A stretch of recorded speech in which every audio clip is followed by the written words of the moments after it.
Beret explained the Chausson high kick eventually evolved into the fouette, the savate whip kick to the face.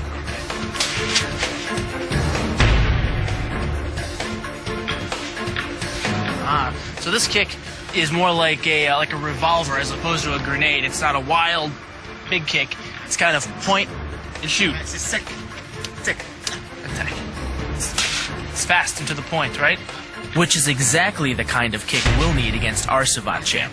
Okay. What's important is the balance of the body, to stay right, okay, and to have this rotation with the foot.